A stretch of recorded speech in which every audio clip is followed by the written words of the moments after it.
What's up, guys? It's your boy Pookie the Wolf, and today we're talking about the MCU. Me and everyone else had no clue what Kevin Feige was plotting and scheming. Something amazing. Something that's never been heard of since Alfred Hitchcock's Hitchcock verse. But the only problem there is being that people didn't always think Alfred Hitchcock was a great guy. But you know who they did think was a great guy? And that was Stan Lee. See, I brought it back to the point that I was trying to get to. Stan Lee, without his work, and along with others, Steve Ditko, Jack Kirby, Joe Simon, Larry Lieberman, Don Heck, all people who made something that was written on pages that Kevin Feige brought to life. It would not have been for this marvelous masterpiece of cinema history that is the MCU without Stan Lee. That's a whole 40 hours of Marvel on a total of 21 movies. Some better than others, but it all led to an idea. To bring this material from Stan Lee and all those others on the pages to the big screen. And they were connecting them all together, like as if Star Wars was a book, and they made it into a movie beforehand.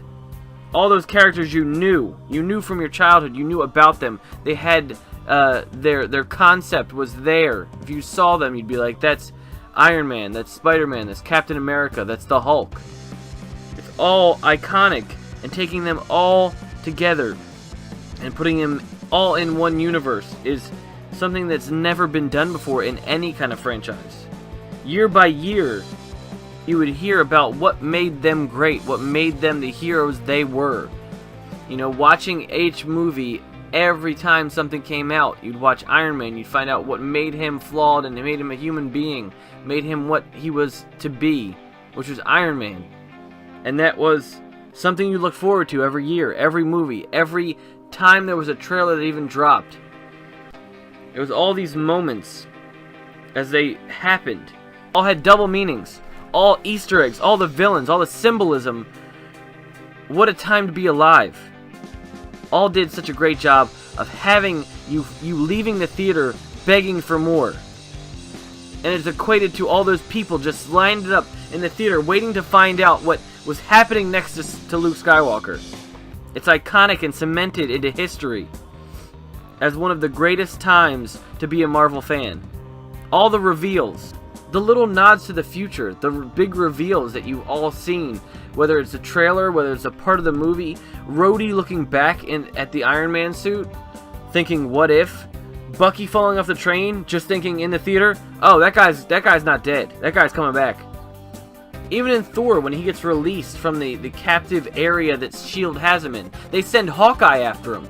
You have those moments in the theater where you're watching it with your friends and you look over to them and go, oh shit! That's Hawkeye! Stuff like that is the stuff that really kind of binds us all together. These little things to get you to want more. Iron Man 2 having Black Widow in it. Just stuff like that. Even the trailers that dropped. The trailers of Civil War revealing last minute that Spider-Man was going to be in it. I flipped out. I flipped out watching that trailer and watched it multiple times. Because my favorite superhero was finally going to be in this cast of characters that have been pushed along this storyline and eventually being like this huge group that was just never heard of to be an actual movie cinema universe. The Easter eggs, Howard the Duck, talks about vibranium. Stuff like that is the stuff that just, it makes it all feel like it's a world that they don't hold back on. It's all shown to you, all told to you. Everything is a hint to something that's to come. And no one would expect it to be full-fledged and in a full, encompassing 10 years of movies, constantly, just movie after movie after movie of little hints here and more to come. And this thing that's building up with all this Marvel cinematic stuff that's all encompassing and amazing. And it's just so much more still left to do. I'd hope to see Moon Knight one time in a movie. Even a hint to Moon Knight would be great. One of my favorite superheroes that's lesser known and not really talked about. I'd like to see the X-Men one day side by side with Spider-Man. That's just something I need to see before I die. And this MCU is something I'm so glad to be alive for, because this is something you have to be around for to really know the feeling of how great it feels to have these movies come out, and these heroes that have been something of your life, but more of an impact when it comes to these stories that they bring all together as one. You know, it's easy to do an animated series and bring these characters all together and just voice them as, you know, whoever. But it's the fact that they brought all these things to become one world, one, you know, cinematic universe, and that's what makes it amazing. Who knows if Captain America or Iron Man or Thor will even, you know, have the mantle forever as those characters. Captain America could be replaced by Bucky or Falcon. Iron Man could be replaced by Rhodes or Ironheart. There's so much more to do in this universe because of the literature that has come from Stan Lee and all the other greats that have made these characters. And that's why I love the MCU. You just have endless upon endless source material for these characters. Some don't do well because they're not, you know, focused right in humans. But the fact is that there are characters and there's people that really shine as far as the MCU and how they could have, you know, loads and loads of characters who can just come out of the woodwork and have more and more, you know, impactful stories, and, you know, stories about people who can relate to them. You know, there's people out there who are all encompassing just the world. There's so many people who can relate to other characters in the MCU that you can sit there and find someone that relates to you and you feel like you could be like them. And that's what makes the MCU great, is that it's still running strong after 10 years. Still no exhaustion from people thinking, oh, well, this is going to die down. There's still not a point where you've died down.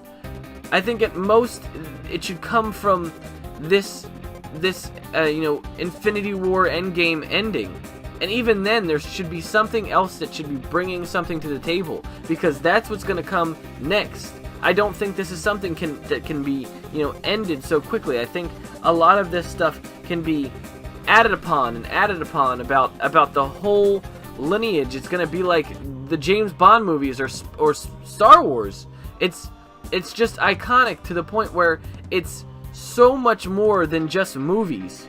It's this concept of you really do have an amazing payoff to what is being shown to you.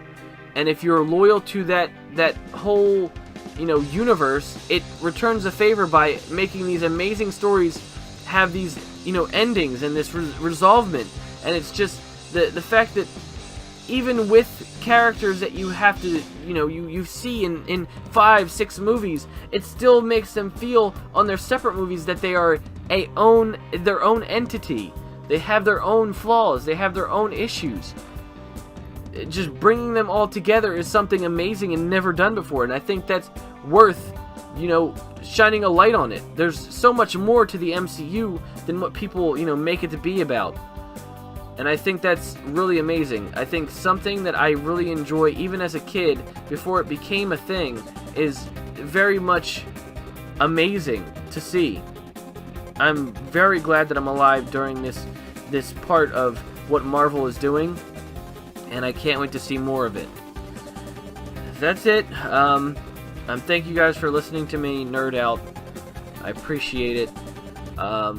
When you guys go see Endgame, and I hope you do, just think about all those years, all 10 years of this lineage that is the MCU, and how much has gone on throughout these whole stories, and how much is going to happen, and how much more could happen, and just in general, just appreciate what you're going into, that this is 10 years in the making. That's so much more than just a movie. That's it for me, guys. Thank you, and Excelsior. I'm just honestly like amped up for this Endgame. That's the main point. That's the reason why I did this. Okay, thanks. Bye. As far as what I'm trying to achieve and why I feel like I haven't achieved it, and what you can do to help me achieve it.